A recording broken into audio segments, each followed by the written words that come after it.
आज से लगभग 300 साल पहले वर्तमान का समस्तीपुर का मोरवा पर ताज खां का कब्जा था। ऐसा कहा जाता है कि ताज खां वहां के राज्य पर कब्जा कर लिया था। उससे पहले मोरवा पर द्रोण वंश का शासन हुआ करता था। तब खान से बचकर द्रोण वंश के कुछ लोग नेपाल की तराई में रहने लगे तो कुछ लोग मधुबन के क्षेत्र में रहने लगे, जो अब वर्तमान का मधुबनी के नाम से जाना जाता है। उस समय दरभंगा पर मुस्लिम राजा का शासन हुआ करता था। राजा ने भोज का आयोजन किया और उसमें जहर मिला दिया। भोज खाने से द्रोण वंश के कई लोग मर गए और जो बचे उसको राजा ने तलवार से मार गिराया। मुसलमान राजा था मधुबनी का, दरभंगा का। उसने जो रचना रची थी कि उनको समाप्त कर देना है, तो उन लोगों ने जो है सो इसको जहर दे करके सबको रात्रि भोज में बुलाया था और जहर पिला दिया गया सबको। उसमें यदि कुछ लोग बच गए तो उनको तलवार के घाट उतार दिया गया। जहर वाली घटना जोहरी पोखर कांड के नाम से जाना जाता है। लेकिन रानी और राजकुमार राय गंगाराम किसी तरह बच निकले। राजकुमार उस समय 6 महीना के थे। रानी नौकरानी के साथ बचते बचते बेगूसराय के सामहो पहुंची और वहां रहने लगी। बचपन में एक जोड़ी हत्याकांड हुई थी पोखर में। इनके पूरे परिवार को जहर दिला के मार दिया गया था। एक दाई इनको बचा के मोरवा ले गई, आपको शाम हो ले गई। नौकरानी काकू कामती राजकुमार को पालने लगी। एक दिन वो राजकुमार को खेत की मेड़ पर लिटाकर खेत में काम कर रही थी। तभी सामहो के जमींदार चिराय मिश्र वहां से गुजरे। उन्होंने देखा कि खेत के मेड़ पर एक बालक लेटा है और उसके सर पर नाग फन फैलाया हुआ है ताकि बालक के ऊपर सूरज की रोशनी ना पड़े। बच गए शिवराय गंगाराम जो कि 6 महीने के थे, और बच गई राजमाता जो नहीं खाई थी, न खाई थी न पिए थी, पानी भी नहीं पी थी। और तीसरा वो उनकी सेविका काकू कामती। जब इसने देखा ये घटना हो रही है, जो है वहाँ से भागी दोनों को लेकर के, राय गंगाराम की माता को, राजा माता को, और राय गंगाराम जो छोटे थे 6 महीने के थे, उनको लेकर के काकू कामती भागी वहाँ से। भागते भागते वो चली आई अपने मैके। उसका मैके था बेगूसराय जिला में चाकसामो। चाकसामो में वह अपने मैके में रहती थी और वहाँ अपने दोनों को रखे हुए थी और मजदूरी करती थी और मजदूरी करके इनका लालन पालन करती थी। ठीक है। उसके बाद जो है सो एक दिन चिराय मिश्र का काफिला कहीं जा रहा था, तो चिराय मिश्र का काफिला जो जा रहा था तो उसने देखा रास्ते में एक सड़क के किनारे एक बच्चा जो है सो तलिया पर लेटा हुआ है और उसके सर पर जो है सो छां दे रहा है, सर पर छां दे रहा है ताकि वह उसको धूप न लगे बच्चे को। और उसके पैर में चक्र देखा उसने। एक तो कहानी ये बताई जाती है। दूसरी बात कही जाती है कि जो ये मतलब छाया प्रदान कर ही रहे थे। और दूसरी बात जो कि छाता भी की भी चर्चा आई है कि छाता लगा करके रखा गया था। लेकिन ज़्यादा इस पर यह है कि जो सर्प के द्वारा जो छाया दिया गया वही सच्ची बात है। इसको देख करके चिराय मिश्र जो है सो काफिला को रोक दिया और मंत्री को कहा पता करो कि बालक कौन है ना। काकू कामती को बुलाया गया। काकू कामती पहले झूठ बोल गई उसको डर समाया हुआ था। तो बाद में जब बहुत ये किया गया तो उसने स्पष्ट बताया कि जो सच्ची बात बताई कि राय गंगाराम को लेकर के ये राज परिवार के हैं और राजा के लड़के हैं और इनको जो है सो मुसलमानों ने इनके परिवार को तहस नहस कर दिया और इनका निवास मोरवा था। मोरवा आज भी है ही और मोरवा में राजमहल में ही रहते थे। वहाँ से उनका पूरा परिवार को बर्बाद कर दिया। राजा को आश्चर्य लगा और नौकरानी को बुलाया और सच जानना चाहा। काकू कामती ने पहले तो झूठ बोली, लेकिन दबाव में आकर वो सच बोल दी। चिड़ाई मिश्र उस बालक को अपने साथ ले गए, पाल पोस कर बड़ा किया और अपनी बेटी की शादी राय गंगाराम से करवा। राजा चिड़ाई मिश्र उसको रोक दिया वहाँ और पड़ाव को डलवाया काफिला का, और वह जो है सो उसके घर गए। घर जा कर के राजमाता को और उस बच्चे को तो गोद में उठा ही लिया था और राजमाता के पास गए। वहाँ से उनको ले करके सारी हकीकत जब उनको जानकारी मिल गई तो उनको अथी पर रथ पर बैठा करके अलग एक रथ पर राजमाता राय गंगाराम को गोद में ले करके और कामती पीछे बैठी थी रथ पर। उसके बाद दूसरा रथ पर राजा सिंह चिड़ाई मिश्र बैठे हुए थे और उसको लेकर के राजमहल आए। राजमहल आने के बाद उसके लिए अलग से इनकी व्यवस्था की गई। राजमाता थे इसलिए इनको अलग एक पड़ाव डाला गया और वहाँ उनको रखा गया। उसके बाद जो है सो वहीं शास्त्र और शास्त्र की शिक्षा राय गंगाराम को दी गई। राय गंगाराम जब बड़े हुए तो इनकी शादी अपनी पुत्री से कर दिया ना, नाम था भाग्यरानी। राय गंगाराम ससुराल में रहने लगे। एक दिन उनके साले के साथ किसी बात को लेकर लड़ाई हो गई। तब राय गंगाराम ने मोरवा जाने का फैसला किया। राय गंगाराम बेगूसराय के सामहो में अपने ससुराल में रहते थे। किसी बात को लेकर अपने साले से उनकी लड़ाई हो जाती है। तब वो अपने घर लौटने का फैसला करते हैं। उनके ससुर बोलते हैं कि आपका तो घर रहा नहीं, उस पर कब्जा है, आप घर कैसे जाइएगा। राजा ने सेना तैयार किया और मोरवा ताजपुर पर हमला बोला और ताज खां को मारकर मोरवा पर कब्जा कर लिया। अपने साले के साथ तो 64 खेल रहे थे।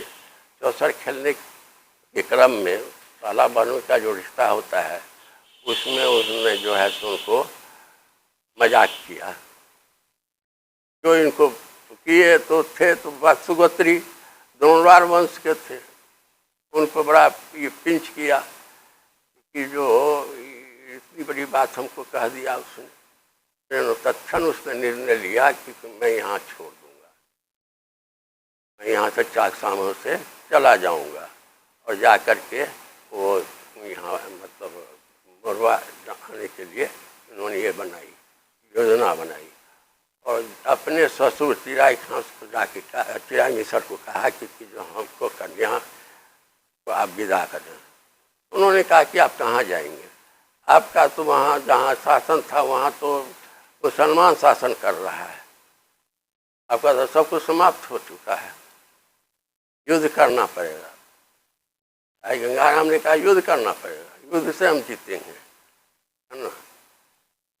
तो वही राजा जो है सो सेनापति को आदेशित करता है कि जो उनकी व्यवस्था की जाए, तो युद्ध की तैयारी की जाए। और युद्ध की तैयारी हुआ और इसमें राय गंगाराम स्वयं मतलब आगे बढ़े। पीछे के मंत्री सेनापति और जितने लोगों को उन्होंने दिया था सब जाकर के चढ़ाई किया वहाँ। कहाँ? मोरवा पर। मोरवा में जा कर के उनका कत्ल किया ताज खां का। ताज खां की जब हत्या हो गई तब उसको जो है सो शासन रायगंगाराम का हुआ। ससुर की मदद से एक सेना तैयार किया और मोरबा पर आक्रमण कर दिया तथा ताज खां को मारकर गद्दी पर बैठ गया। कहा जाता है कि समस्तीपुर का वर्तमान ताजपुर ताज खां के नाम पर ही पड़ा है। जान लीजिए कि मोरबा में जो ताज खां का ये अथी था, शासन था, ताजपुर कहलाता, आज जो ताजपुर कहलाता है वो ताज खां से है। उसके दो भाई थे, ताज खां और सुल्तान खां। सुल्तान खां से सुल्तानपुर बना है। सुल्तानपुर में ही सुल्तान खां शासन करते थे। छोटा सा ये था और वहाँ जाकर के शासन करते थे। कहा जाता है कि समस्तीपुर का ताजपुर ताज खां के नाम पर ही पड़ा था। एक दिन गंगाराम अपने राज्य का भ्रमण करते हुए नरहन पहुंचे। नरहन बूढ़ी गंडक के 3 क्षेत्रों से घिरा हुआ था और प्राकृतिक रूप से भी परिपूर्ण था। तब राजा ने नरहन को राजधानी बनाने की सोची। नरहन 3 तरफ से बूढ़ी गंडक नदी से घिरा हुआ था और उस समय का नरहन जंगल से घिरा हुआ था। ये बात राजा को अच्छी लगी और उन्होंने नरहन एस्टेट बनाने का फैसला किया। बताया जाता है कि यहाँ तो बहुत जंगल था, यहाँ मतलब वगैरह बहुत से जंगल थे। जंगल को काट कर कहीं यहाँ पर स्थापना उन्होंने की थी। यहाँ करके राजमहल शासन किया, क्योंकि मोरबी के अंदर ये पड़ता था। लेकिन इसीलिए और बहुत शांत प्रिय जगह थी। नरहन का विकास होता गया और राजा राय गंगाराम के वंशज का मोरबा पर कब्जा होता रहा। कहा जाता है कि राजा के राजमहल में 1400 कर्मचारी काम करते थे। राजमहल का अवशेष अभी भी विभूतिपुर के नरहन एस्टेट में है। उस समय 9 लाख की लागत से राजमहल का निर्माण हुआ था। उसे अब लोग नौलखा भी बोलते हैं। जिस जगह पर मैं अभी हूँ वो जगह राजमहल हुआ करता था। इसे नौलखा के नाम से भी लोग जानते हैं। ये राजमहल था और 9 लाख की लागत से उस समय ये बनाया गया था। ऐसा माना जाता है कि राजा के पास 1400 कर्मचारी काम करते थे। इस नौलखा बिल्डिंग के आसपास जितनी भी जमीनें हैं ये सारे राजा का जमीन है। अब फिलहाल ये जमीन उनके वंशज के नाम पे है। नरहन एस्टेट में काली मंदिर है। उस मंदिर की स्थापना राय गंगाराम ने की। नरहन एस्टेट में काली मंदिर है। राय गंगाराम जो यहाँ के राजा थे वो देवी के उपासक थे। ऐसा कहा जाता है कि देवी उनके सपने में आती थी। एक दिन राजा ने देवी से कहा कि आप मेरे साथ नरहन एस्टेट चलिए। तो देवी ने एक शर्त रखी। वो बोली कि मैं आपके साथ नरहन एस्टेट जाऊंगी, लेकिन मेरी एक शर्त है कि अगर आप पीछे घूमकर मुझे देखोगे मैं वहीं स्थापित हो जाऊंगी। देवी राजा के साथ चले, लेकिन राजमहल पहुंचते पहुंचते राजा ने एक बार पीछे घूमकर देख लिया और फिर वो देवी यहीं स्थापित हो गई। हमारे ठीक पीछे जो आप मंदिर देख रहे हैं यह नया मंदिर है। इसी के अंदर में पुराना मंदिर है जो कि टूट गया। उसके बाद इसको नया मंदिर को बनाया गया। काली जी की पूजा की उपासना, काली जी आई जरूर, शक्ति थी, इतनी शक्ति हो गई कि काली ने उनको दर्शन दिया और काली ने कहा मानो तुम क्या तुम्हारी इच्छा है। तो उसने कहा कि मेरे साथ चलिए नरहन।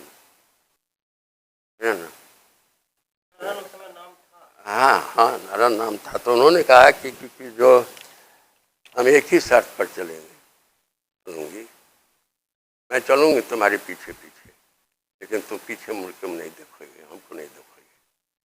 जहाँ तुम देख लिए वहीं पर मैं स्थापित हो जाऊँगी, के बाद मैं आगे नहीं बढ़ूँ।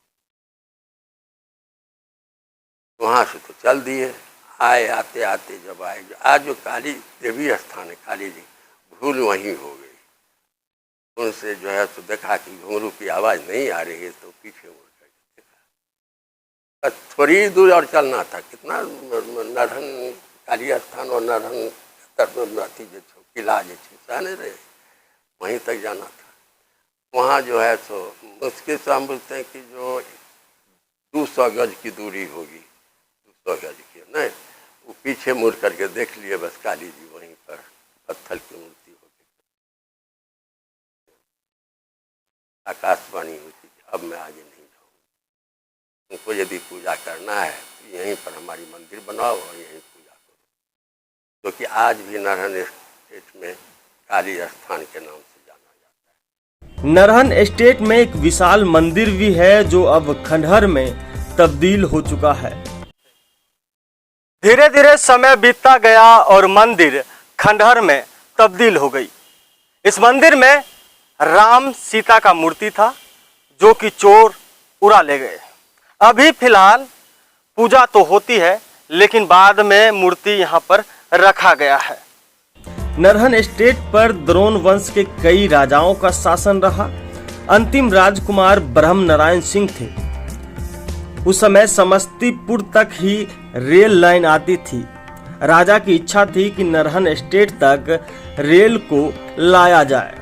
उन्होंने 6 एकड़ जमीन रेलवे को दी ताकि रेल नरहन स्टेट तक आ सके। उस समय में समस्तीपुर डिस्ट्रिक्ट क्या, आपको जो समस्तीपुर जोन का जो आपका जो रेलवे का जो है, उसमें सब यदि देखा जाए तो स्टेशन बना हुआ है। उसमें जो वेटिंग रूम है, तो लेट्रिन बाथरूम की व्यवस्था हर जगह नहीं है। नरहन में ही थी, नरहन में ही थी, कहीं नहीं था। हाँ, पहले थी एक योजना रानी साहिबा की थी कि जो नरहन स्टेट से होते हुए नरहन से नरहन स्टेट जोड़ करके उसको बेगूसराय से जोड़ दिया जाए। ये योजना रह गई, कटाई में नहीं हो सकी और वो वहीं वैसे ही रह गई। कुमार ब्रह्म नारायण सिंह की मृत्यु अल्पायु में ट्रेन एक्सीडेंट में वर्तमान समय के अंगार घाट में हो गई। राज्य शासन खत्म होने के बाद राजा के संपत्ति पर द्रोण वंश के लोग और बनारस महाराज ने अधिकार जमाना चाहा। मामला कोर्ट ऑफ वार्ड्स इंग्लैंड पहुंचा। काफी कानूनी लड़ाई चली। फिर संपत्ति का बंटवारा द्रोण वंश और बनारस महाराज के बीच हुआ। बट गया जमींदारी 5 शेयर में बटा। यही जो बताया अभी 5 लोग, जो बनारस स्टेट से लड़ाई चली, केस चला, मुकदमा हुआ, कोर्ट ऑफ वार्ड्स लगा, सब कुछ होने के बाद कंप्रोमाइज हुआ। कंप्रोमाइज होने के बाद 5 शेयरों में बढ़ गया जमींदारी के आधा का, फिर आधा 5 शेयर में। आधा तो बनारस महाराज के पास गया, आधा नहीं, 10 आना और 6 आना का समझौता हुआ। 10 आना नरहन स्टेट को मिला, ये 5 शेयर को, और 6 आना बनारस महाराज को। द्रोण वंश के राजाओं के द्वारा बनाया गया पुल आज भी नरहन, महुआ, दलसिंह सराय और ताजपुर में है। और द्रोण वंश की कहानी आज भी मिथिला का इतिहास किताब में है।